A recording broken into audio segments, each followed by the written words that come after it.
You are looking at the most underestimated invention in human history. It was built by a farmer to stop cows. A simple twist of steel in a kitchen in Illinois, 1874. It went on to stop armies. It redrew the borders of nations. It built the first concentration camps. And today, it stops people, not cattle, from crossing a line in the desert. But to find out how a farm tool became a wall, you need to see what existed before it. Before the wire. Before the fences. And before the borders. Imagine standing in the American West before 1874. You are looking at an ocean of grass. The Great Plains were entirely open range. There were no fences. No physical boundaries of any kind. You could track cattle across millions of acres of untouched dirt. Cowboys drove massive herds across land that belonged to no one and everyone. Movement was survival. The American West was defined by this limitless flow. Native American tribes lived and hunted across these expanses as they had for centuries. To them, the concept of drawing a physical line in the dirt was unimaginable. But this freedom had a cost. And it was about to ignite a war.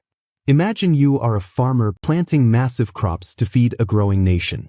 But you immediately hit a devastating bottleneck. How do you protect a fragile wheat field from a 2-ton wandering animal on a completely treeless prairie? You couldn't. Wood was practically non-existent on the plains. Stone was entirely too heavy and expensive to transport. And live hedges demanded water that the dry earth simply wouldn't give.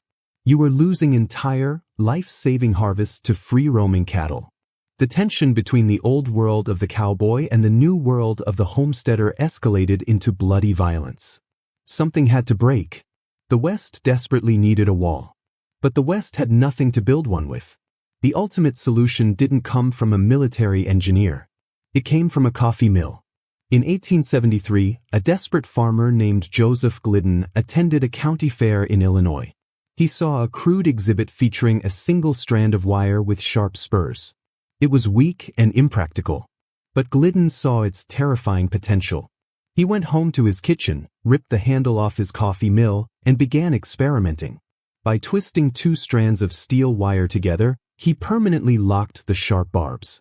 On November 24, 1874, Glidden received patent number 157,124. He confidently called his invention the winner. A local businessman saw the prototype and immediately bought a half interest for just $265. Within a decade, production exploded. Millions of miles of this sharp steel stretched across the American West. A farmer built it in his kitchen, but it reshaped a continent. But the wire didn't just stop cattle. It started trapping humans. The open range did not end peacefully. Between 1883 and 1884, the wire triggered violent range wars. Cowboys viciously cut the fences in the dead of night, and ranchers shot them on sight. Texas made cutting a fence a felony, but the collateral damage was far darker. The wire permanently closed off Native American hunting grounds. The tribes accurately named it the Devil's Rope. The wire was no longer fencing cattle, it was fencing people. By 1899, during the Second Boer War, British General Kitchener deployed the wire to construct the world's first concentration camps. A farm tool had officially become a weapon of mass entanglement. In 1904, Congress proposed the very first barbed wire border fence. The goal? To keep out migrants. The same invention that tamed the Great Plains was now officially turned against humanity. By 1916, a railroad heir named Cornelius Vanderbilt III brought an idea back from the trenches of Europe.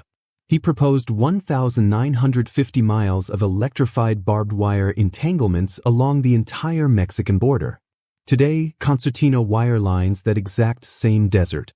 Texas and the federal government have fought all the way to the Supreme Court over who has the right to deploy it. 150 years later, Glidden's farm tool doesn't just hold cows. It stops families from crossing an invisible line in the sand. We invented barbed wire to separate animals from crops. But its purpose was always the same, to keep in and to keep out. It pinned soldiers in the mud.